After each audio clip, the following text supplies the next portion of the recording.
Mula sa tahanan hanggang sa bawat sulok ng lipunan, halina't pakinggan ang tinig ng kababaihan. Isang oras ng makabuluhang talakayan tungkol sa karapatan, karanasan, at hamon na hinaharap ng kababaihan. Tumutok tuwing Biyernes, 1:00 ng hapon sa Radyo Magazine 1278 AM at Capital 104.3 FM. Sumali sa online usapan sa ating livestream sa Facebook page ng Philippine Commission on Women, Radyo Magazine, at The Capital FM at sa YouTube channel ng Radyo Magazine. Sabado replay, meron din tuwing 12:00 ng tanghali sa Radyo Pilipinas, Radyo Publiko 738, TV Plus Channel 3, at the For the Box Channels 45 hanggang 49. Makinig, manood, at manindigan. Ito ang Tinig ng Kababaihan. Lakas ng pagpag, tinig ng kababaihan, tanong na madahalaga niyang Pilipinas, kayo po ay nakatutok sa programang tumatalakay sa gender equality at women empowerment. Mula po sa Philippine Commission on Women, ako po si Hani Castro. At mula rin po sa Philippine Commission on Women, ako si Shika Sandigan. Welcome po sa ating programang Tinig ng Kababaihan.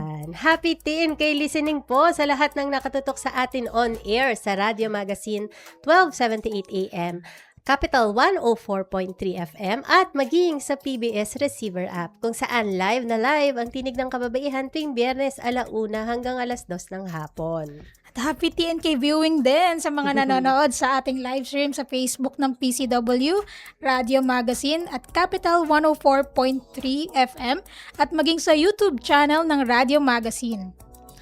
Shout out din po sa mga ka-TNK natin na nanonood sa ating replay sa Radyo Pilipinas, Radyo Publiko 738. Tuwing Sabado po yan mula 12:00 ng tanghali hanggang 1:00 ng hapon. At sa mga ka-TNK naman natin na nasa TV, maaari rin po ninyong panoorin ang Tinig ng Kababaihan sa TV Plus Channel 3 at the For the Box Channels 45 hanggang 49 tuwing Sabado kasabay ng ating replay. At available din ang ating past episodes sa TNK webpage, PCW YouTube channel at PCW Digital God Library na makikita po ninyo sa inyong mga screen para sa mga nanonood sa atin. Speaking of our past episode, nabanggit nga nitong nakarang episode ng TNK kung saan tinalakay natin ang tungkol sa cervical cancer na ang buwan ng Mayo ay Women's Health Month at Cervical Cancer Awareness Month. Kaya looking forward po ako sa mga magiging topic pa natin ngayong buwan. Tama ka, Shika, mahalaga talaga ang usaping women's health. Dahil ito nga po ang puhunan nating mga kababaihan, para magampanan ang iba't iba nating role sa tahanan man yan o sa lipunan. I agree, Miss Honey. Marami talaga tayong role. Tayo mga babae na kadalasan ay parang hindi masyadong na-appreciate kasi ginagawa na natin ng may kusang loob. Na kahit na sana ay pwede namang maging shared responsibilities, lalo na po sa loob ng tahanan. Totoo yan, Shika, and I'm sure marami sa mga ka-TNK natin ang makaka-relate dyan. Lalo na nga yung ating mga nanay, And speaking of nanay, kukunin na rin natin ang pagkakataon pong ito para bumati ng Happy Mother's Day sa mga ka-TNK nating nanay, mama, mommy, momshi, inay, o kung ano pa man po ang tawag sa inyo ng inyong mga anak. Sabi nga po nila, ang love ng mga nanay ay di matatawaran. Lalo na yung mga sacrifices nila para sa kanilang mga pamilya. Pero, paano naman kaya, Shika, at mga ka-TNK, kung ang love na ito ay nagiging overwork na dahil walang katuwang si nanay sa mga gawaing bahay? O paano naman po kung hindi ka naman ina pero ginagampanan mo na yung mga tungkulin ng isang ina at ikaw pa yung inaasahan din na gumawa ng mga gawaing bahay ng inyong pamilya. So shout out din po sa mga ate at kuya ng tahanan, mga tita at tito at even yung mga lola at lola na supposedly ay graduate na sila sa mga ganitong gawain. Naku, Shika, mahaba-habang talakayan ito, And siguradong marami talagang makaka-relate sa topic natin dahil ang episode natin ngayon ay pinamagatang Nagmamahal kahit pagod, ang usapin ng unpaid care work. Pero Miss Annie, bago po natin himay-himayin kung ano nga ba itong unpaid care work, dumako po tayo sa ating featured God work. God work na good work? I-flex na yan! Sa featured God work, hindi lang basta pasado, dapat stand out sa pagbabago. Kung may game-changing na adhikain, deserve ipatrending. Mga ka-TNK, good news po para sa mga kababaihan sa labor sector. Inaprobahan na po sa ikatlo at huling pagbasa sa Kamara ang House Bill 7704 na naglalayong paigtingin ang proteksyon ng mga kababaihan laban sa diskriminasyon sa trabaho. Hindi na papayagan ang mas mababang pasahod sa babae kung kapareho lang naman ang bigat ng trabaho niya sa lalaki. Bawal rin ang bias o favoritism pagdating sa promotion, mga assignment at mga benepisyo. Ayon kay Representative Sandro Marcos, isa sa mga may akda ng bill, minsan daw ay hidden ang diskriminasyon sa anyo ng mas maliit na sahod o kaya ay hindi pagbibigay ng tamang promotion. Pero dahil sa panukalang ito, mas magiging patas na ang laban para sa ating lahat. Good news talaga ito para sa lahat ng mga Filipino workers. Patunay ito na ang inyong galing ay dapat kilalanin at ang inyong karapatan ay dapat protektahan. Dahil kapag patas ang trato sa mga babae sa trabaho, buong ekonomiya at buong bansa ay aasenso. Good job po sa ating mga mambabata sa kanilang God work. Looking forward din tayo, no, Shika and mga ka-TNK, na maisabatas ang panukalang yan at hopefully pati yung mga sinusulong natin sa PCW, no, na Women's Priority Legislative Agenda. Ngayon naman mga ka-TNK, dumako na tayo sa ating hashtag Say sa TNK. Oras na naman para sa hashtag Say sa TNK, kung saan natin pinupulsuhan ang ating mamamayan tungkol sa topic natin kada episode. Para sumali, bisitahin at i-follow ang PCW Facebook at X accounts sa @PCWGovPH kung saan ipopost kada Webes ang ating question for the week. Dito sa TNK, lahat tayo may say. Kaya makipagtalakayan na sa amin at sumali sa hashtag Say sa TNK. Dahil pag-uusapan natin ang unpaid care work, nais nating malaman sa ating mga ka-TNK. Ano yung isang gawaing bahay na ginagawa mo pero feeling mo invisible o hindi napapansin ng pamilya mo? Nakapost na po ito sa PCW Facebook page, PCW Official Viber channel at sa ating Gadvocates Community Facebook group kung saan pwede kayong mag-react at mag-comment din ng inyong mga insights. Pwede rin kayong mag-text sa 0917-845-4814 kung nais ninyong maging anonymous ang inyong comment. Tandaan, dito sa TNK lahat tayo may say. Yan, lahat tayo may say. At upang ipaliwanag sa atin kung ano nga po ba yung tinatawag na unpaid care work, may mga kasama tayo mula mismo sa Sectoral Coordination Division ng Philippine Commission on Women. Sino po kaya siya? Abangan yan sa pagbabalik ng Tinig ng Kababaihan. Huwag munang lilipat, may mahalagang impormasyon ka pang dapat masagap sa pagbabalik ng Tinig ng Kababaihan. Lakas ng takbo, tinig kang tinig ng kababaihan. Tanong na madahalaga niyang Pagtataguyod sa pampinansyal na katayuan, ekonomiya at kabuhayan. Mga mekanismong pang-institusyon para sa pagsulong ng kababaihan. Sa media ay ang tamang pagsasalarawan. Tumayo, sumigaw, ikalat ang balita, pantay-pantay lahat, walang pinagkaiba. Nararapat na ipaglaban ng tama, ang susi ay nasa atin. Tumayo, sumigaw, ikalat ang balita, pantay-pantay lahat, walang pinagkaiba. Nararapat na ipaglaban ng tama, ang susi ay nasa atin. Kababaihan, kababaihan.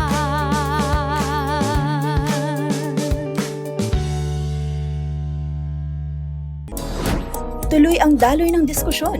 Nagbabalik ang inyong kaagapay sa pagkakapantay-pantay at pagpapalakas ng kababaihan. Ito ang Tinig ng Kababaihan.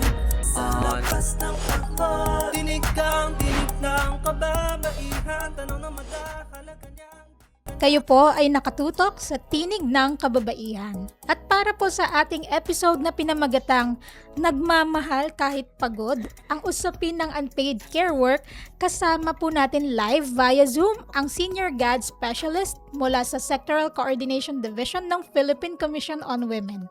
Mga ka-TNK, i-welcome po natin si Miss May Angelica Saludes. Happy TNK Day po, Miss May! Happy TNK Day! Good afternoon, everyone! Good afternoon, Miss Honey and Miss Shika. And good afternoon sa lahat mga care providers natin and all the mothers. Happy Mother's Day! Ayan, welcome May sa Tinig ng Kababaihan. At syempre, Happy Mother's Day din sa iyo, no? Ayan, Yeah. ngayong araw nga May, pag-uusapan natin ang isang uri ng trabaho na mahalaga, ngunit madalas nga ay hindi napapansin, ano? Yung tinatawag na unpaid care work. Ayan, bilang panimula, ano nga ba yung unpaid care work? At ano yung mga practical examples na lang para mas makarelate yung ating mga ka-TNK?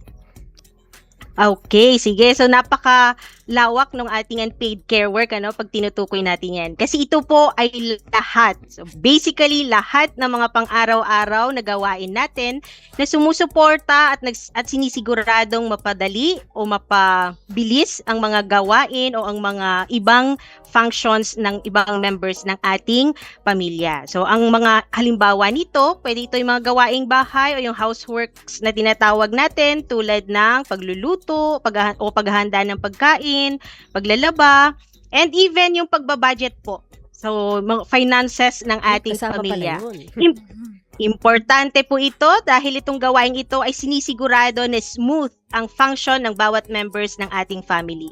Another example of unpaid care work ay para sa personal care. So ito naman na yung madalas natin o ito yung usual natin na naririnig. Kasi ito yung direktang pag-aalaga o pag-aasikaso sa mga bata, nakakatanda, or even yung mga members ng family natin na may sakit o may kapansanan. And most of the unpaid care work ay ginagawa po yan ng mga kababaihan.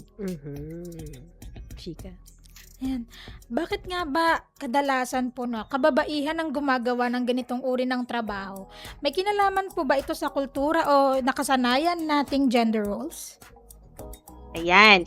Ang unpaid care work po ay socially constructed na gender norms ang nakakaapekto dyan. So, itong mga gender roles natin, traditionally, ay binibigay sa atin o ina-assign sa atin ng ating society. So, yung pagsasabi na responsibilidad ng mga babae, ang mga gawaing bahay, or anything about family, yan po ay isang socially constructed na gender norm na tinatawag. So ito po ay nai-institutionalize through dun sa tinatawag natin na gender socialization. So ito po ay either tinuturo consciously o natututunan unconsciously dahil sa pag-o-observe natin sa mga ginagawa sa loob ng bahay at sa ating community. So ang mga nakakaapekto dito, syempre yung tinatawag natin ng mga gender or social institutions. So halimbawa nito yung pamilya, okay?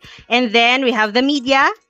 And then pagpasok natin sa school, may mga itinuturo din sa atin ng mga gawain at minsan ito ay nababox. Ito ay gawain ng batang babae, ito ay gawain ng batang lalaki. And even our state. Ang mismong estado po natin through doon sa mga ini-enact natin at saka yung mga ini-implement natin na mga batas ay nagdidikta po at binubuo o ini-institutionalize itong gender norm natin na ito o yung pagpo-provide o pagbibigay ng traditional gender roles sa mga babae at lalaki. And basically, pag sinabi natin na unpaid care work, ang unang ituturo ng ating society ay mga kababaihan.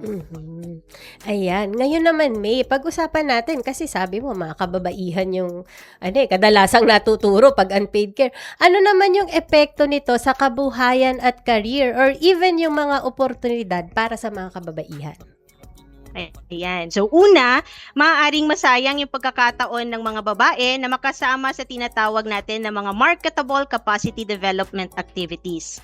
So kadalasan ang marketable capacity development activities, dapat itong mangyari sa age 20 to 40 years old. However, itong panahon din na ito yung panahon kung saan ang mga kababaihan ay gumagawa ng mga unpaid care works natin. So, malaking epekto nito dun sa paghahanda sa kanilang career. Another one, pwede rin nating tingnan ito doon sa paggamit nila ng oras. So, alam naman natin na ang oras, pag ginamit na yan, hindi na yan maibabalik. So, ito yung tinatawag natin na finite resource. So, kapag ginamit na ito ng mga kababaihan sa unpaid care work, madalas yung potential opportunities natin para sa mga market activities or market-related activities as well as other desirable investments natin ay nawawala.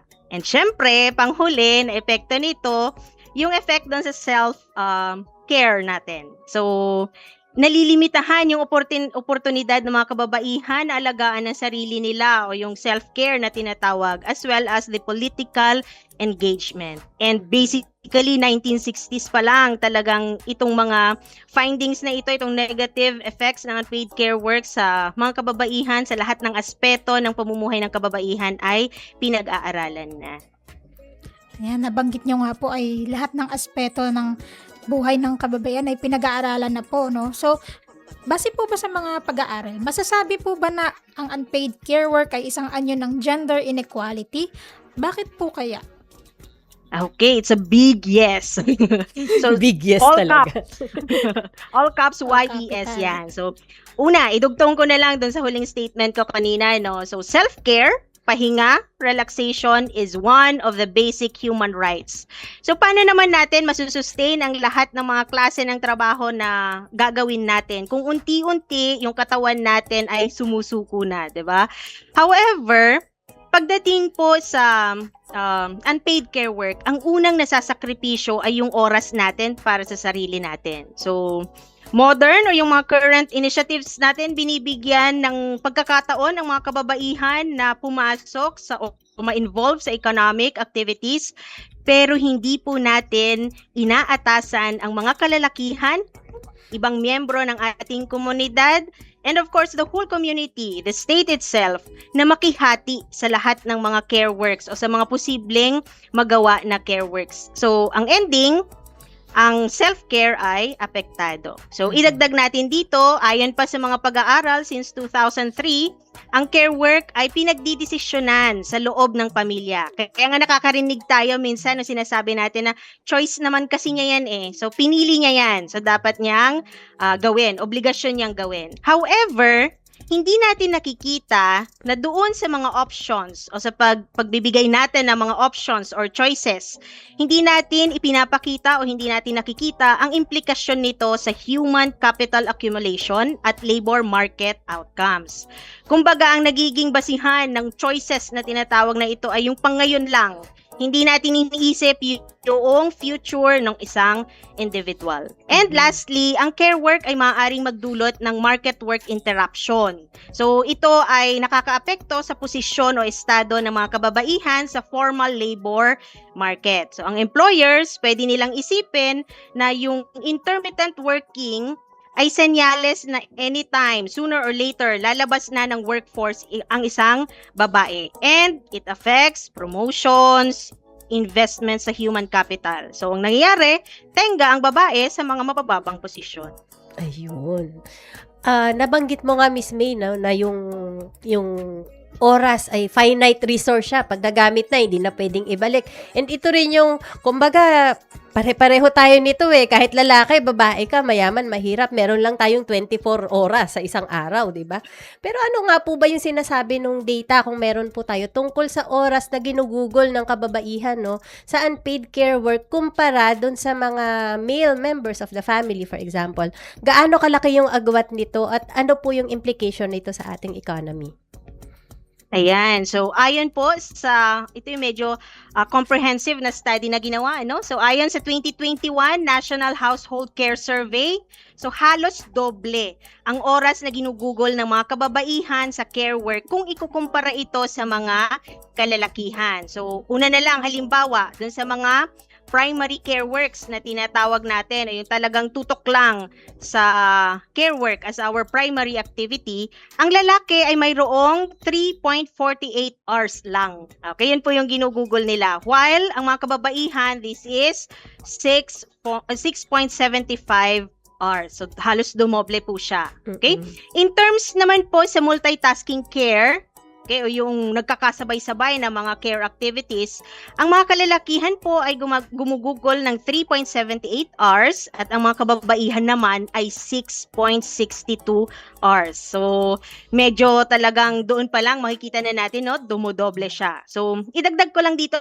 this is a very focused na study na ginawa. So, this is an initiative of the Bureau of Fisheries and Aquatic Resources. So, sa pamamagitan po ng kanilang Basil project. So, napag-alaman nila na sa kanilang pag-conduct ng 24-hour activity profiling sa kanilang mga inland fisher folks, okay, lumalabas po na ang mga kalalakihan na fisher folk natin ay gumugugol ng around 1.5 hours o only 5% of their 24 hours para sa mga care-related works. Habang ang mga kababaihan naman ay nasa 11.04 hours, or this is about 46% of their 24 hours. So, kung susumahin talaga natin, medyo may lugi sa part na ito. So, pag titingnan naman natin in a bigger context, so ayon sa mga estimates, okay, particularly the Oxfam, if we assign monetary value sa care work, nasa pagitan ng around 10 to 39%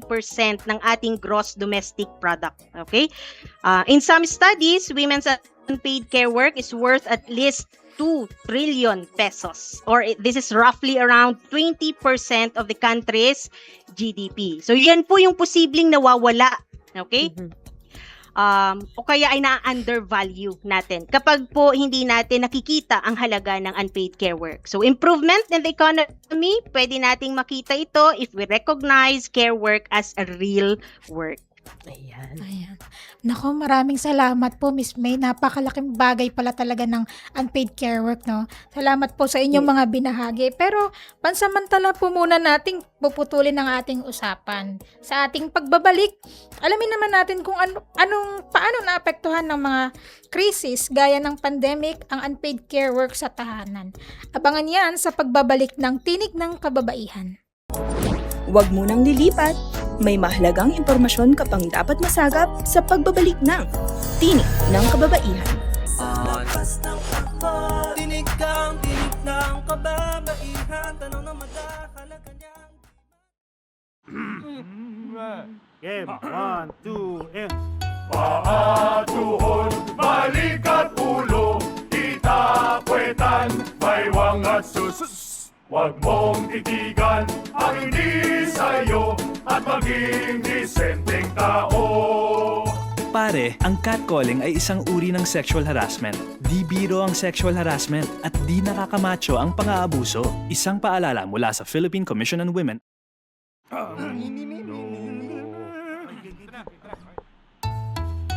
Ang sumit-sit ay bang-mang-mang, ang sumipol ay bang-hunghang. Ang babae sa lansangan, huwag iritan kundi igalang. Pare, ang catcalling ay isang uri ng sexual harassment. Di biro ang sexual harassment at di nakakamacho ang pang-aabuso. Huwag iritan kundi igalang. Isang paalala mula sa Philippine Commission on Women. Chong, chong, chong, chong, pasipol-sipol, mga manong sa labas. Magtigil at gumalang, kaya ikaw sara bibig, kundi maganda ang lalabas. Pare, ang catcalling ay isang uri ng sexual harassment. Di biro ang sexual harassment at di nakakamacho ang pang-aabuso. Kaya ikaw sara bibig, kundi maganda ang lalabas. Isang paalala mula sa Philippine Commission on Women. Tuloy ang daloy ng diskusyon. Nagbabalik ang inyong kaagapay sa pagkakapantay-pantay at pagpapalakas ng kababaihan. Ito ang Tinig ng Kababaihan. Sa lakas ng takbo, tinig kang tinig ng kababaihan. Tanong na madahalaga niyang Batiin lang natin, Chika, yung mga nakatutok sa ating live stream. Hello po kay Sean Kyle Flores ng Pampanga, kay Ma'am Noraisa Abdullah, naku, layo nito, Bangsamoro, Autonomous Region in Muslim Mindanao, taga-Barm si Ma'am. Hello rin po kay Ramil Santos, Nelia Soriano, Galadis Galiano, kay si Ma'am Mirna Harillas, yan, watching din sa atin. Si Kel, si Romel Livid, si Reyes Sec AJ. parang baligtad yung pangalan niya, no? Kay Ma'am Presi Limpiada, si Cheryl Diocareza, si Ma'am Ami Timbal at Rowena Sombicio Cabrillos. Andito rin po sa ating live stream si Angeline Cavalida, Rodora Blanca Flor. Mula po siya sa NFA Central Mindanao. Wow, nakakaabot tayo sa Mindanao, di ba? Yan, hello rin po kay Ma'am Prosy Dumlao at JC Conti. Ayan po, para po sa pagpapatuloy ng ating episode na pinamagatang Nagmamahal kahit pagod, ang usapin ng unpaid care work. Kasama pa rin po natin live via Zoom si Miss May Angelica Saludes, Senior GAD Specialist ng PCW Sectoral Coordination Division. Ayan, good afternoon po. Welcome back po, Miss May. Bilang pagpapatuloy po na sa ating naging usapan kanina, paano nga po ba naapektuhan naman ng mga krisis tulad ng COVID-19 pandemic at ngayon itong oil crisis, no, ang sitwasyon ng unpaid care work sa mga tahanan? Ayan. So currently, may mga studies pa lang tayo on the effect of the energy crisis, but during the pandemic, so the 2021 NHCS report, yun pa rin ating National Household Care Survey report, pinapakita nito na doubled.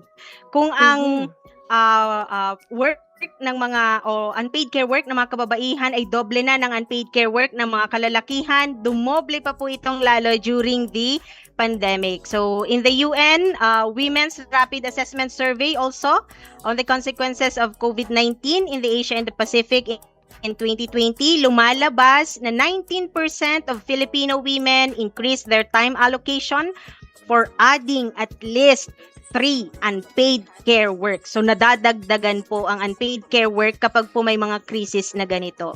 So this is 3% higher than their male counterparts. So basically, during the pandemic and even during our crisis, ngayon, the energy crisis ngayon, women with caring responsibilities are under particular pressure. So women disproportionately shoulder caring for the children, the elderly, and the sick, making their days longer, rest shorter, and stress higher. So isa po yun po ang epekto ng pandemic and other crisis sa ating mga kababaihan pagdating sa unpaid care work. Ayun, kasi nga naman, halimbawa, yun palang pag nag-online yung pag-aaral ng mga bata, so ang magbabantay doon sa bahay ay si nanay at usually. magtuturo. Oo. So ayan. Naku, problema talaga to, no? Tapos may mga iba pang gawaing bahay on the side. Kasi sabi niya kanina, parang roughly, more than 6 hours na nga yung ginugugol normally, tas na doble pa nung pandemic. Mahigit kalahati na nung 24 oras nung babae, nasa unpaid care work. So, paano pa yung tulog niya, tsaka yung ibang gawain niya, no? Ayan, kung may productive work pa siya, so ito yung tinatawag na double o multiple na burden sa kababaihan, Sinasabi natin, ang babaeng walang pahinga. Oo nga. Literal. Nawala ng oras para magpahinga at matulog. Ayan, bumati rin sa atin. Magandang hapon daw sa lahat si Dr. Macario Husayan. Parang kilala ko yun. Hello, Sir Mac. Parang bossing namin yun. Oo nga. Binabantayan kami. Ayan, sa kasalukuyan, ano naman po ba yung meron tayong batas or mga policies dito sa Pilipinas na tumutugon o kumikilala sa ganitong uri ng trabaho? Okay, ayan po. Currently, ang meron lang po tayo na medyo comprehensive pa po, So we only have the Republic Act 9710 or the Magna Carta of Women as our legal tool that recognizes care work as real work and addresses the negative effect of such to women.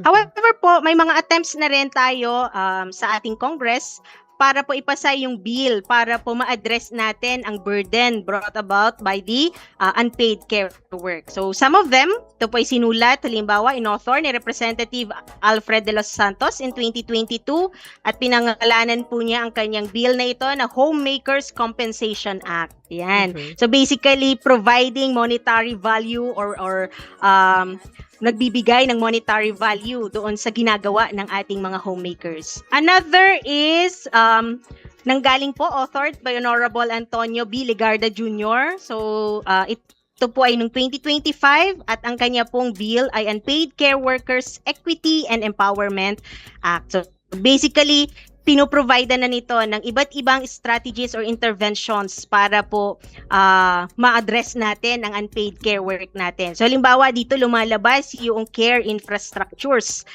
Ayan. So yun po.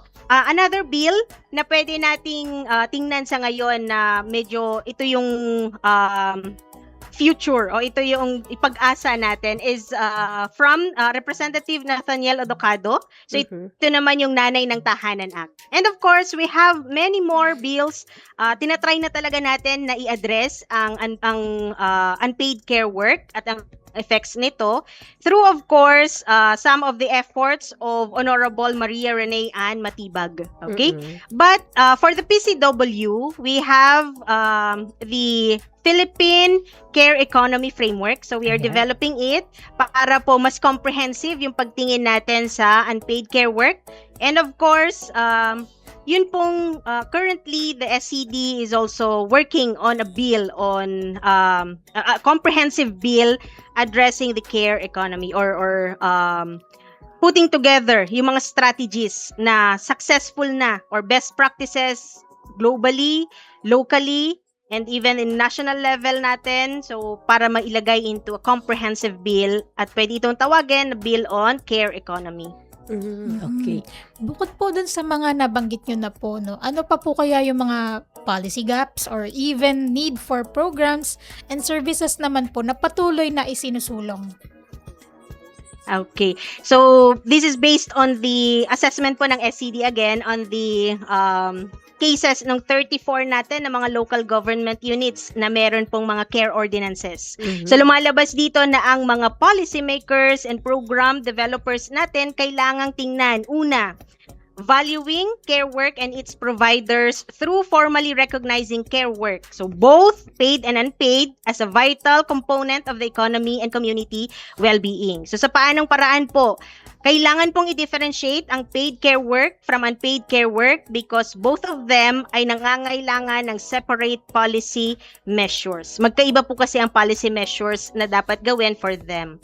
Another is the inclusion of care stakeholders in decision makings at all levels ng development, programming, planning, and policy making, minimizing the burden of care work through the establishment of community-based care infrastructures and services. Very important po yun na makita natin na nga, no, parang hindi pa available ang mga care infrastructures or kung available man, hindi pa sila accessible fully sa ating mga care providers. Sharing care responsibilities is also one through education and creation of family-friendly workplace policies. So, very important po yun na kailangan nating magawa.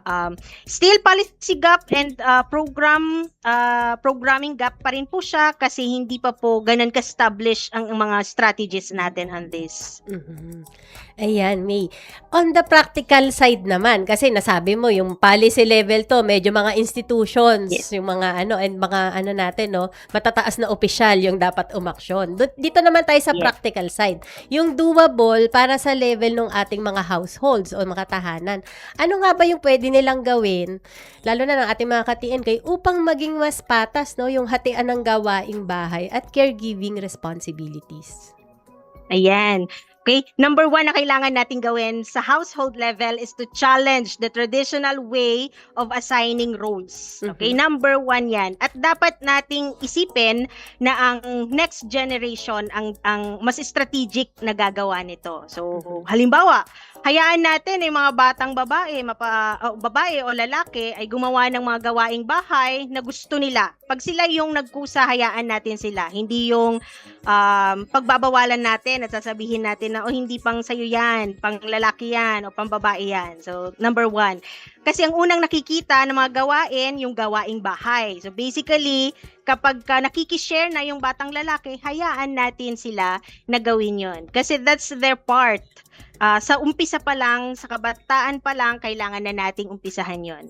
Number 2, syempre may mga occasions tayo. Tulad ngayon, Mother's Day, o kaya naman if may mga birthdays, mga ganyan. So let us gawin natin na normal yung pagbibigay ng gifts na related possible sa care work, pero ibibigay natin ito sa mga batang babae, sa mga batang lalaki. Okay, walang sex yung mga gifts na ibibigay natin, o hindi nakabase sa sex nila yung mga gifts na ibibigay natin. Okay? Another is to verbally encourage. Importante kasi ang kabataan ngayon mas yung mga unang naririnig nila, yung pinaka ginagamit na nila. Minsan hindi na yan nagbabasa ng books.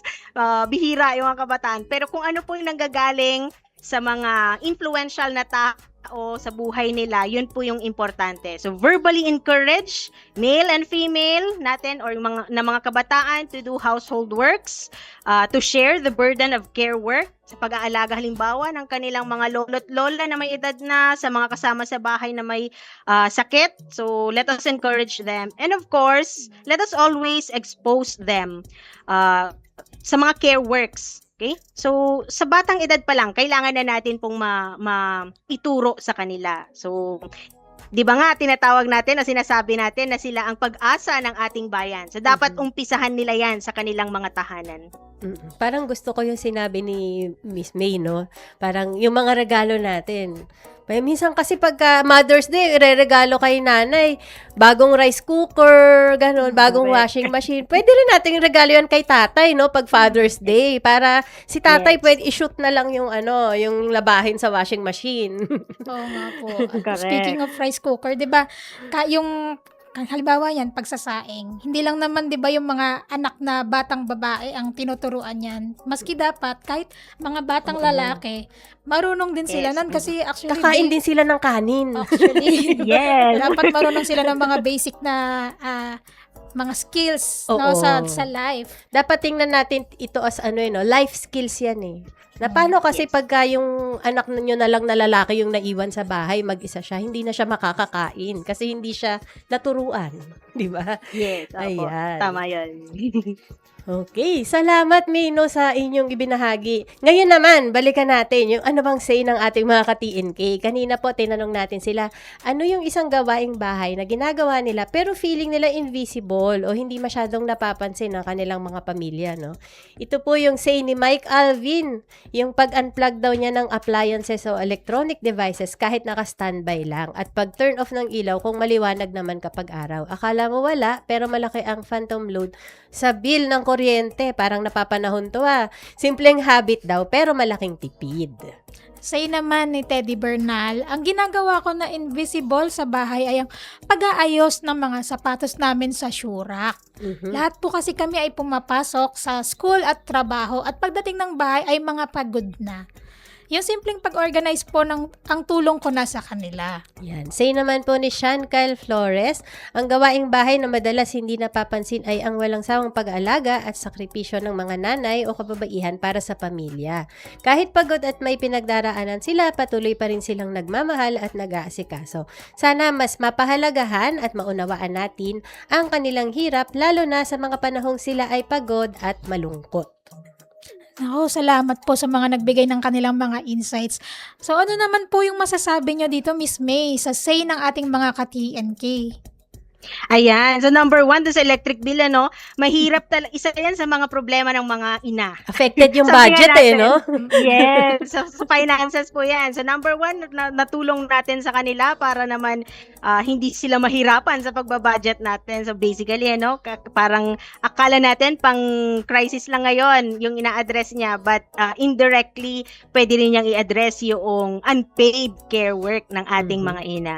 And of course, yung mga simpleng bagay, tama po yan, tulungan natin yung kadalasan na itinuturo natin sa paglilinis ng bahay. So, yung sapatos natin, tayo nang magtabi, yung pinagkainan natin, kung halimbawa hindi tayo nakasabay sa pagkain ng pamilya, tayo nang maghugas, wag na nating itambak sa lababo at antayin ang kung sino man ang assigned dun sa role na yon. So, mapalalaki, mapababae, kaya pong gawin yan. Actually, yung anak ko, natutuwa ako kasi talagang pagka nag-prepare kami ng food, kasama siya. So, isa And yan sa boy, mga... ang anak mo, di ba? Yes, lalaki po ang anak ko. So, basically, tinuturuan ko siya kung paano, anong gagawin sa bahay. Kasi, ilan lang kami dito sa bahay. So, kailangan niya talagang gumawa sooner or later. So, dapat alam niya, exposed po siya sa lahat ng mga gawaing bahay. Alam niya na maghawak ng walis. O, di ba? So, Ayan, may humabol pa sa ating sa ating chat. Sabi po ni Sir Mac Husayan, pag-ayos daw ng higaan pagkagising at paghugas ng mga gamit after kumain. O nga naman. Ikaw naman kumain doon tsaka natulog. Ayan. Okay. Salamat sa binahagi mo and sa insights mula dun sa say ng ating mga ka-TNK. Sa ating pagbabalik, alamin naman natin ano nga ba yung message ni Miss May para sa ating mga ka-TNK, lalo na sa ating mga nanay. Ayan, manatili pong nakatutok sa Tinig ng Kababaihan. Huwag munang lilipat. May mahalagang impormasyon ka pang dapat masagap sa pagbabalik ng Tinig ng Kababaihan. Lakas ng takbo, tinig kang tinig ng kababaihan. Tanong na madahalaga niyang Di ka kukupas dahil ikaw ay ginto. Ginto. Ikaw ay ginto. Kaya mong itaguyod ang karapatang pantao. Kung kaya nila, kaya mo rin ito. Kaya't wag mong kalimutan, ikaw ay ginto. dapat kabigyan ng halaga. Lahat ng tayo nagmula sa iyong sinapupunan. Ikaw may karapatang magdesisyon. Ang bagno sa ekonomiya ay hindi na iba. Hindi na iba sa aming kalalakihan. Isigaw sa maglabayan ang iyong kakayahan. Sa kaunlaran malaki ang iyong maiambag. Ikay dito dapat bigyan ng Sa karangalan. tibay mo pusay, talisay kang tunay. May taglading ka mangha-mangha.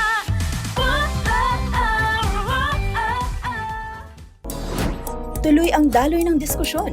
Nagbabalik ang inyong kaagapay sa pagkakapantay-pantay at pagpapalakas ng kababaihan. Ito ang Tinig ng Kababaihan.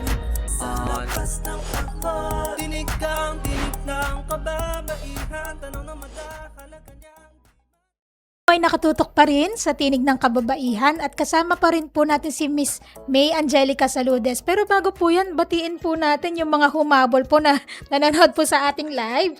Binabati po namin si Ma'am Aida Page at saka si Rogie Pial at si Ma'am Lorena Yunkay. Magandang hapon po sa inyong lahat. Salamat po sa pakikinig. At ayun po, bilang panghuli ngayong papalapit na rin po yung Mother's Day. Ano po yung mensahe ninyo sa mga nanay at caregivers na pakiramdam nila ay hindi po napapansin o napapahalagahan yung kanilang mga sakripisyo? Ayan. So, syempre, don't wait for the others to recognize and applaud you. Okay? Una mong kakampi ang sarili mo. So, you need to tap yourself as in TAP. So, treat yourself with the best things that you think can comfort you. Unahin mo naman ang sarili mo. Itrato mo ng maayos at ibigay mo kung ano yung sa tingin mo makaka-comfort sa'yo, sa sarili mo. Okay? Allot time for your self-development. Learn new skills. Okay? Divert natin ang ating pagod. Gawin nating mas makabuluhan para sa sarili natin. And P, we need to learn how to pause. Your body needs rest. Okay, so everyone, for the care providers and the mothers na feeling ninyo hindi kayo napapansin, tap yourself. Always remember, if they cannot give you the recognition na at yung worth na dapat ibinibigay sa'yo, hayaan mo sila. Ang kakampi mo ay ang sarili mo. So you're me, myself, and I. Lagi po nating tatandaan yan. Yan. Kailangan magkaroon, aralin natin ng self-love, di ba? Self-love. Yan. Maraming salamat, Miss May Angelica Saludes. Siya po ay Senior GAD Specialist ng PCW Sectoral Coordination Division. Maraming salamat din po sa lahat ng ating mga kasamahan dyan sa PCW SCD, lalo na po kina Jing Coral at Feliz Bracero. Ayan yung mga kinulit natin para sa guesting na ito. Hello rin po kina Sir Ma, kay Beth na nasa scholarship. Yan. Kay Neil, Keith, Gwen, City, Sarah, Rose, and Rian. At para naman po sa ating bulletin board, Extended hanggang May 31, 2026 ang nominasyon para sa Philippine Resilience Awards. May dalawang paraan para sumali, self-nomination at third-party nomination. Sa self-nomination, maaaring magsumite ang isang individual ng kanyang aplikasyon sa alinman sa women at youth category. Sa third-party nomination naman, maaaring magmungkahi ang isang organisasyon o individual ng ibang tao. Basta't hindi kaanak hanggang ika-4 na antas ng consanguinity. Kilalanin ng mga kababaihan o kabataang leader sa inyong komunidad. Kung sila naman po ay karapat-dapat, huwag mag-atubiling i-nominate sila sa Philippine Resilience Awards. Para sa karagdagang detalye at iba pang requirements, manatiling nakaantabay sa social media accounts ng PRA. Ayan. So, mag-nominate na po kayo. Basta hindi raw kamag-anak. Ayan. Bago tayo magpaalam, ayan, may humabol pa. Nanonood din sa atin. Hello po, mga dating kawani ito ng Philippine Commission on Women. Hello po kay Rosemary Bestal at kay Joey Goles na nakatutok sa atin. At sa puntong ito, mga ka-TNK, nais na po nating pasalamatan ang Radyo Pilipinas Presidential Broadcast Service, Bureau of Broadcast Services. Sa pamumuno po yan ang kanilang officer in charge, Sir Alan Alianige, at lahat po ng mga production personnel na nakatuwang natin ngayong araw. Salamat din po sa mga nakasama natin mula sa Philippine Commission on Women na pinamumunuan ni Chairperson Ermelita Valde Avilla. Maraming salamat din po sa social marketing section ng PCW na bumubuo sa TNK production team. Tandaan, ang pag-aalaga sa tahanan at sa pamilya ay hindi lamang obligasyon ng kababaihan. Ito po ay pundasyon ng ating lipunan na dapat bigyang halaga, kilalanin at paghatian. Kaya huwag nating hayaang manatiling invisible ang pagod at pagmamahal ng ating mga kababaihan. Sa halip, gawin nating layunin ang pagkakaroon ng mas patas at mas makatarungang hatian sa mga responsibilidad sa loob ng bawat tahanan. Dahil ang tunay na pagmamahal, hindi dapat nakakapagod kung tayo ay nagtutulungan at sumusuporta sa bawat isa. Mga ka-TNK, ako po si Hani Castro. At para sa ating lahat, naway maging simula ito ng mas malalim na pag-unawa na ang care work ay responsibilidad nating lahat. Hindi lang ng mga ina, kundi pati na rin ng mga ama, anak, kapatid, at ng buong komunidad. Kaya patuloy tayo makilahok sa mga usaping nagsusulong ng ating mga karapatan at kapakanan. Dahil ang bawat hakbang patungo sa pagkakapantay-pantay ay tagumpay para sa bawat pamilyang Pilipino. Mga ka-TNK, sa ngalan po ni Ms. Sharon Enriquez, ako naman po si Shika Sandigan. Manatiling nakatutok sa ating himpilan hanggang sa susunod na episode ng ating programang Tinig ng Kababaihan. Tinig ng kababaihan. Tanong na madahalaga niyang di matatawaran. Lapas ng pahod, may mga sigabong pagdiriwang sa pakinabang na